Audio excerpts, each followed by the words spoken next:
Bismillahirrahmanirrahim. This is Amna. Today we will discuss about rise of Hitler. Topic start करने से पहले एक छोटी सी अच्छी सी बात मैं आपके साथ डिस्कस करूंगी। आजकल हर पर्सन डिप्रेस नजर आ रहा है, ओप्रेस नजर आ रहा है। अपना डिप्रेशन खत्म करने के लिए आपको क्या करना है? आपको अपनी जिंदगी से झूठ निकालना है। झूठ बोलना बंद कर दें, झूठ बोलना ख़त्म कर दें, आपके दिल को सुकून मिल जाएगा, आपकी ज़िंदगी में सुकून आ जाएगा। So think about this. अब स्ट्रेट अवे अपने टॉपिक पे आते हैं। Let's discuss about intro of Hitler. Hitler का इंट्रोडक्शन जानते हैं कि हिटलर था कौन। Hitler was born in Austria in 1889। He earned many medals for his bravery in world war one. World war one में हिटलर ने अपने आप को आर्मी में एलोकेट करवा लिया था ताकि वो भी वर्ल्ड वॉर वन में हिस्सा ले सके, और इसको डिफरेंट मेडल्स दिए गए जिसमें से आयरन क्रॉस भी मेडल का नाम था। अगर मैं इसकी एजुकेशन की बात करूं तो इसके जो फादर थे वो चाहते थे कि सिविल सर्विसेज में जाए, ठीक है, बट ये खुद फाइन आर्ट्स करना चाहता था लेकिन ये फेल हो गया, तो कोई खास एजुकेशन हिटलर की नहीं है। उस टाइम जर्मनी में बहुत ज़्यादा पॉलिटिकल इंस्टेबिलिटी थी। पॉलिटिकल इंस्टेबिलिटी ज़्यादा होने की वजह से हिटलर को एक चांस मिला कि वो एक पॉलिटिकल पार्टी को ज्वाइन करे। सो हिटलर ने नेशनल सोशलिस्ट पार्टी को ज्वाइन किया 1919 में, और इस पार्टी को नाम दिया गया नाजी पार्टी का, ठीक है। Nazi propaganda stirred hopes of a better future. ये जो पार्टी थी ये लोगों को एक बेहतरीन मुस्तकबिल के ख्वाब दिखाती थी। Hitler was a powerful and effective speaker. Hitler के पास स्पीचेस की बहुत अच्छी स्ट्रॉन्ग किस्म की एक स्ट्रेंथ थी।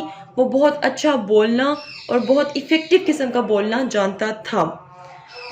इस पार्टी ने लोगों को बहुत से ख्वाब दिखाए कि हम अगर गवर्नमेंट में आ गए तो आपको जॉब्स देंगे। ये जो इस टाइम इतनी पॉलिटिकल इंस्टेबिलिटी है जर्मनी में, ये ख़त्म हो जाएगी, जर्मनी चेंज हो जाएगा, जर्मनी के हालात बेहतर हो जाएंगे, जर्मनी की इकोनॉमी बूस्ट कर जाएगी, अभी जो फ्रेजाइल इकोनॉमी है जर्मनी की वो ख़त्म हो जाएगी, एक नया दौर आ जाएगा। तो इन्होंने बहुत से ख्वाब दिखाए थे अवाम को, जिसकी वजह से बहुत सी अवाम इनके साथ थी। आप देखते हैं कि किस तरह हिटलर, जो कि पढ़ा लिखा भी नहीं है, किस तरह ये जर्मनी का प्रेसिडेंट बना, वो सब हम देखते हैं। अब जरा पॉलिटिकल स्ट्रक्चर अंडरस्टैंड करते हैं जर्मनी का। 1920 में डॉक्टर कैप, ठीक है, इनकी एक अपनी पार्टी थी। इन्होंने वेमर रिपब्लिक पार्टी को ओवरथ्रो करने की कोशिश की। वेमर रिपब्लिक जो गवर्नमेंट थी, इनकी गवर्नमेंट रही है जर्मनी में 1919 से 1933 तक।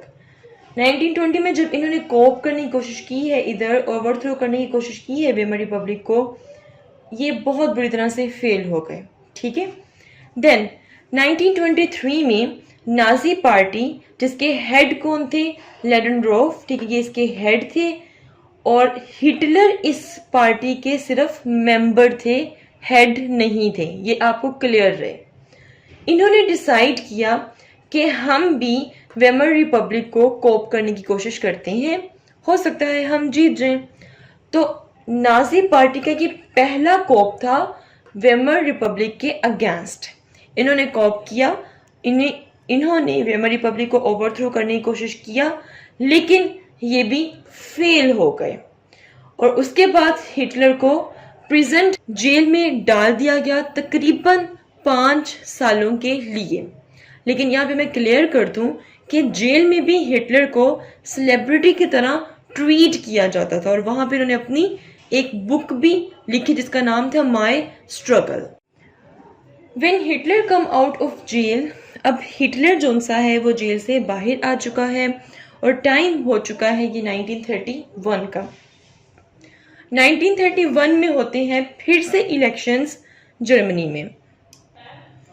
अब इन इलेक्शंस में पॉलिटिकल पार्टीज कितनी होती हैं? 3 होती हैं। एक होती है नाजी पार्टी जिसका मेंबर हिटलर होता है, एक वेमर पार्टी, एक कम्युनिस्ट पार्टी, ठीक है। इलेक्शन होते हैं, इलेक्शन का जब रिजल्ट आता है तो नाजी पार्टी और कम्युनिस्ट पार्टी दोनों को इक्वल सीट्स मिलती हैं। तो टाई हो जाता है दोनों में, ठीक है, सीट्स इक्वल हो गई। अब 1931 तक यहाँ पर आके हिटलर एक दफ़ा डिसअपॉइंट हो जाता है। वो कहते हैं कि भाई अब ऐसा करता हूँ कि मैं बनाता हूँ एक प्लान। तो अपना एक फर्स्ट यहाँ पे एक प्लान बनाता है और वो सपोर्ट हासिल करने की कोशिश करता है ब्रिटेन की, यूएस की, फ्रांस की। ये इन्हें कहता है कि आप हमें सपोर्ट दें, हमारी फुल मदद करें, अगर हम जीत गए तो डेफिनेटली कम्युनिस्ट पार्टी जो सी है वो ख़त्म हो जाएगी। कम्युनिस्ट पार्टी रशिया की थी और इसे पता था कि रशिया दुश्मन है किसका, यूएसए का। तो ये चाह रहा था कि अगर हम जीत जाते हैं तो आपकी आइडियोलॉजी जर्मनी में चलेगी और कम्युनिस्ट पार्टी को यहाँ से किक आउट कर दिया जाएगा, ठीक है। जब इसने सपोर्ट मांगी है ब्रिटेन, यूएस, फ्रांस से, तो कोई खास सपोर्ट इसको नहीं मिली। तीनों ही खामोश रहे, कोई सपोर्ट इसको नहीं मिली, ठीक है। So he tried everything but still no result. Then Hitler ने बनाया एक दूसरा प्लान। सेकंड प्लान इसने क्या बनाया, इसने अपनी आर्मी के साथ, अपने जो इसके पर्सन्स थे, इसके जो पर्सनल जो इसकी आर्मी थी, उनके साथ ही बर्न्ड द होल पार्लियामेंट। उसने पार्लियामेंट को आग लगा दी। पार्लियामेंट को आग लगाने के बाद उसने सारा का सारा इल्जाम किस पे डाल दिया, कम्युनिस्ट पार्टी पे डाल दिया। देन दोबारा आया ब्रिटेन, यूएस और फ्रांस के पास के सपोर्ट मांगने, उनसे कहा कि भाई आज जर्मनी में ये जो कम्युनिस्ट पार्टी है ये पहुंच चुकी है पार्लियामेंट को, अगर आपने हमारी मदद ना की तो कल को ये कम्युनिस्ट पार्टी बहुत जल्द इन स्टेट्स में आकर भी अपनी आइडियोलॉजी को प्रोसीड कर सकती है। जब ये देखा देन ब्रिटेन, यूएस, फ्रांस ने कहा कि भाई हम आपको सपोर्ट करेंगे, ठीक है। देन 1933 में अगेन इलेक्शन होते हैं और इन इलेक्शन के बाद फाइनली जो नाजी पार्टी है ये जीत जाती है and Nazi party came into power. अब जैसे कि मैंने आपको बताया था कि जो हिटलर था वो नाजी पार्टी का सिर्फ एक मेंबर था, हेड नहीं था।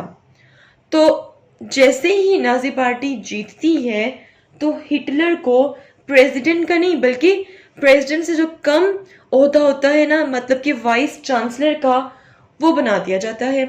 तो हिटलर 1933 में वाइस चांसलर बन जाता है। फिर एक साल बाद पता नहीं ऐसा क्या होता है कि नाजी पार्टी का हेड जो कि प्रेसिडेंट बनता है उसको कोई कत्ल कर देता है। कौन कत्ल करता है ये नहीं पता, और उसकी जगह पे आ जाता है हिटलर। और हिटलर आके अनाउंस करता है कि आज से मैं जर्मनी का प्रेसिडेंट भी हूँ और मैं जर्मनी का वाइस चांसलर भी हूँ।